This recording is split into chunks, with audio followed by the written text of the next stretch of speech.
Halo teman-teman, apa kabar? Assalamualaikum warahmatullahi wabarakatuh. Apa kabarnya teman-teman, dulur-dulur semuanya, pecinta audio dan seluruh sound engineer dimanapun teman-teman semuanya berada. Semoga teman-teman semuanya selalu dalam keadaan yang sehat dan tentunya baik-baik aja, selalu bisa bersyukur dan tentunya mendapatkan keberkahan dan kemudahan di setiap aktivitas yang teman-teman semuanya lakukan.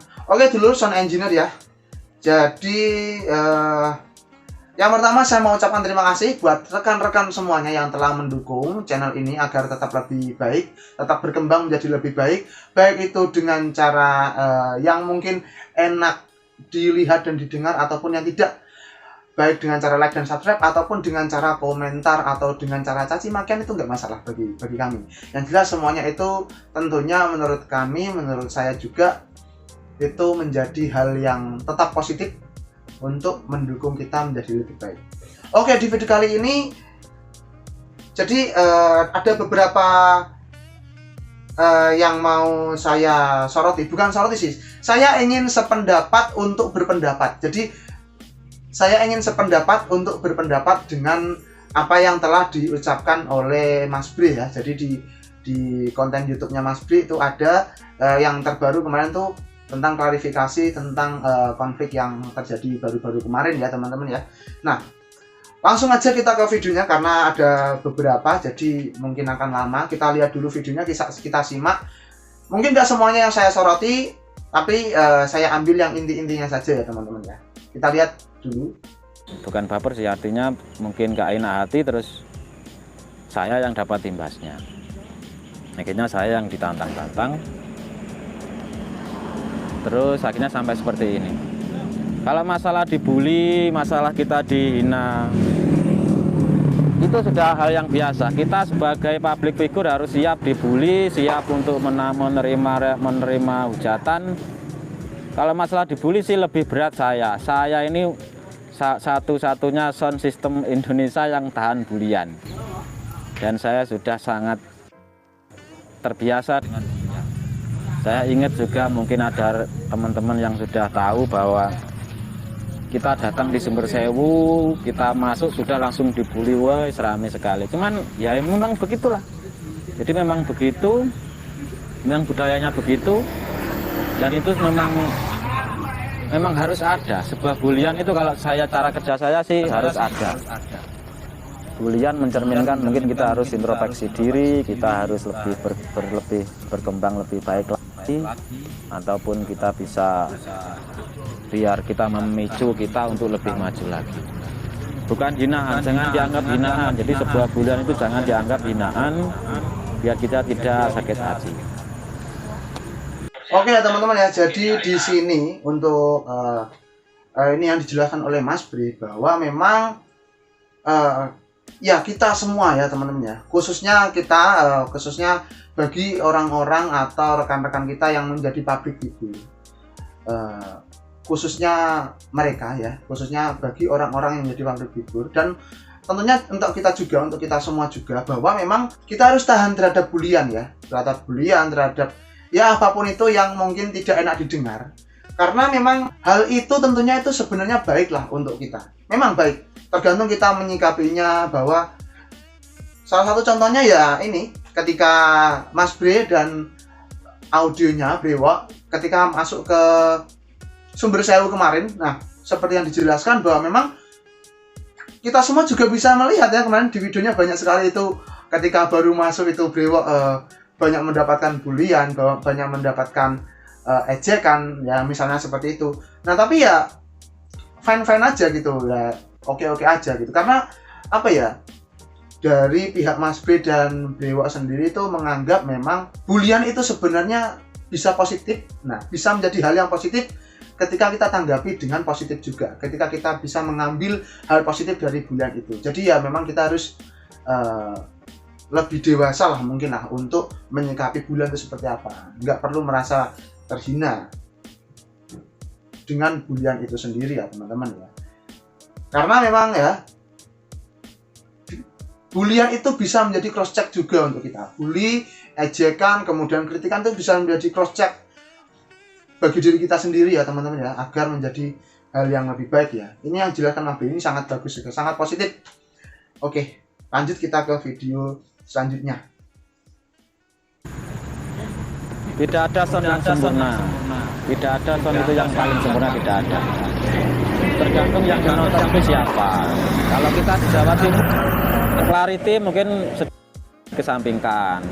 Untuk acara karnaval mungkin sedikit dikesampingkan. Karena yang pasti yang karnaval yang diburu itu horeknya, yang diburu itu subnya. Jadi tidak terlalu penting. Kalau untuk dangdutan mungkin clarity-nya, untuk band-band clarity-nya. Jadi kalau orang-orang dangdut masuk ke karnaval mungkin dapat bulian kayak atau mungkin ada yang kurang cocok, ya memang itu bukan dunianya. Jadi juga harus bisa menerima. Brewok pun ketika main dangdut juga dibully. Brewok suaranya tidak enak bukan dangdut, ya tidak apa-apa. Memang itu bukan dunia kita, memang itu juga respon dari sebuah masyarakat, respon dari sebuah audiens mengeluarkan unek-unek dalam hatinya. Itu bebas. Kalau saya mikirnya itu bebas.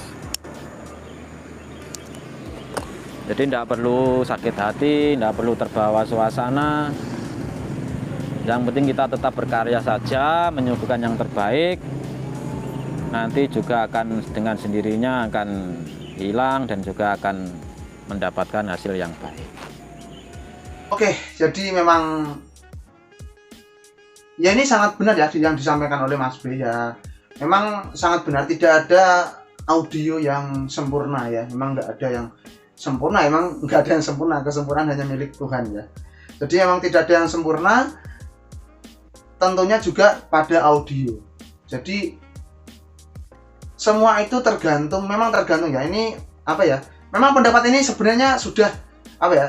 Saya sangat sependapat karena dari awal juga saya punya pendapat yang seperti ini ya dengan Mas B ya. Memang dari awal memang tidak ada audio yang sempurna.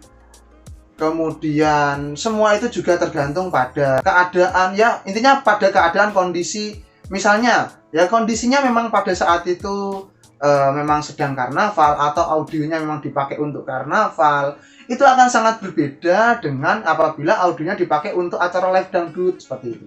Bahkan tadi memang Mas B juga bilang sendiri bahwa ketika brewok dipakai untuk dangdutan ya ada saja orang yang memberikan bulian, memberikan kritikan kayak gitu, dan itu wajar dan Mas B bisa menerima dengan baik dan Mas B bisa menerima hal itu dengan legowo. Nah itu sangat bagus, harus kita beri apresiasi dan tentunya kita contoh ya.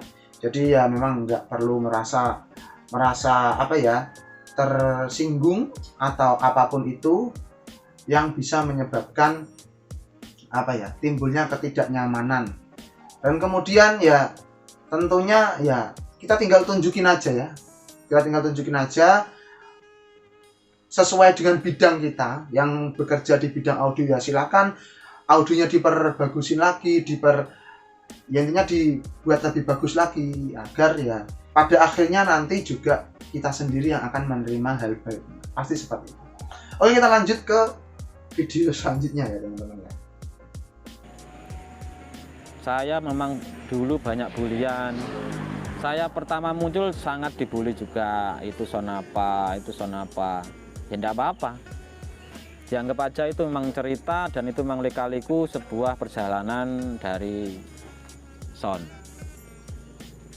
Jadi tolong untuk tidak membahas ini lagi. Jadi saya tidak menyalahkan siapapun, saya tidak menyalahkan si A, si B, saya tidak menyalahkan. Saya hanya ingin masalah ini selesai sampai di sini. Masalah ini tidak berlarut-larut dan tidak melebar ke mana-mana. Jadi biar aman, sound system juga damai, kita bisa bekerja dengan baik, bekerja dengan tenang. Oke teman-teman, jadi di kali ini ya kita soroti dulu. Yang pertama Mas Bre bilang bahwa pada awal mulanya brewok juga sering mendapatkan bulian ya, tapi sering berjalannya waktu kita bisa lihat sendiri bahwa memang ya sekarang brewok bisa sukses gitu, bisa bagus dengan audionya ya teman-teman khususnya ya. Dan itu salah satu contoh bukti apa yang dilontarkan oleh Mas Bre tadi, bahwa kita tidak perlu istilahnya baper terhadap bulian, Kita tinggal tunjukkan saja apa yang terbaik dari audio kita tingkatkan, sehingga ya nanti yang akan mendapatkan hasilnya kita sendiri seperti itu. Dan ya memang konflik yang kemarin itu sudah bukan nggak perlu dibahas kalau menurut saya. Yang lebih pasti itu kita nggak perlu intinya membahas untuk menjatuhkan. Kalau untuk membahasnya kalau menurut saya boleh-boleh aja. Tapi untuk semakin menjatuhkan satu pihak yang lainnya atau menambah parah seperti itu ya memang kalau menurut saya jangan ya. Untuk berdiskusi kalau menurut saya masih boleh bisa. Yang jelas jangan sampai menjadi konflik baru ya. Jangan menjadi konflik baru, menjadi permasalahan baru sehingga malah menambah panjang konflik yang terjadi kemarin ya.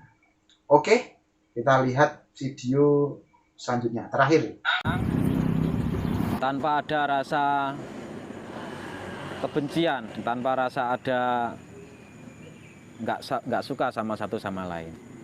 Jadi buat El Kajur, saya minta maaf untuk para netizen, berarti buat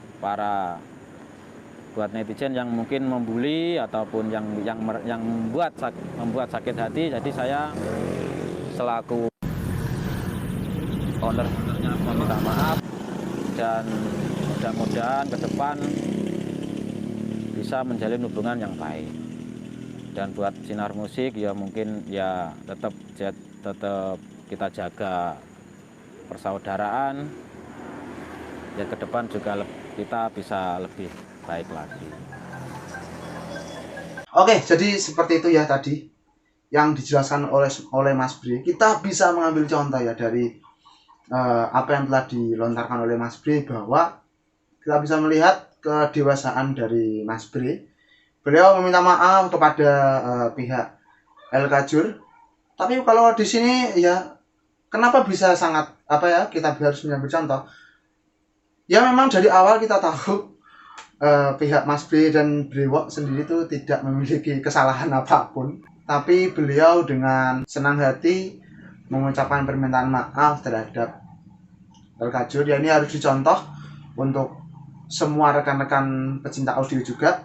Dan untuk para penggemar, para netizen juga harus lebih bijak dalam menilai dan memberikan pendapat pada sebuah audio, karena ya kita juga nggak tahu ya, kita sendiri nggak tahu sebatas apa ya. Memang harus saling menyadari, tapi ya sebagai netizen ya juga kita harus berpikir, kita tidak tahu sebatas apa tingkat tingkat emosi, tingkat kesadaran seseorang itu ya, dan semua itu pasti berbeda-beda antara satu orang dan orang yang lain. Nah, sehingga kita juga harus berpikir atau bisa menjaga ucapan agar tidak mempengaruhi orang lain, tidak membuat orang lain tuh merasa tersinggung sehingga terjadi konflik seperti kemarin ya.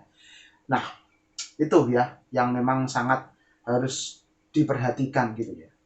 Oke, dan secara keseluruhan memang ya yang pertama kita harus hentikan konflik ini selesai, tidak harus diperin lagi menggunakan emosi. Kita ambil positifnya saja, kita ambil apa yang bisa kita ambil positifnya agar kita tentunya bisa menjadi lebih baik dari konflik yang kemarin, dan tentunya kita semoga bisa bertambah untuk tingkat kesadaran kita, baik itu pecinta audio dan para netizen juga, agar tidak timbul masalah baru lagi, tidak timbul masalah-masalah atau konflik yang seperti kemarin lagi. Nah, itu dari saya. Jadi itu dari saya, kurang lebihnya saya mohon maaf. Bisa tulis di kolom komentar. Salam dari audio Jawa Tengah ya, khususnya dari kami pihak Daspro. Apabila ada kesalahan saya mohon maaf dalam saya menyampaikan kata-kata saya. Dan juga jangan lupa tinggalkan kritik dan sarannya di kolom komentar. Jangan lupa dukung Daspro official kami ya, tentunya dengan cara klik like dan subscribe ya teman-teman ya. Oke, itu aja. Terima kasih buat rekan-rekan semua yang telah menonton. Assalamualaikum warahmatullahi wabarakatuh. Bye. Mas B mantep.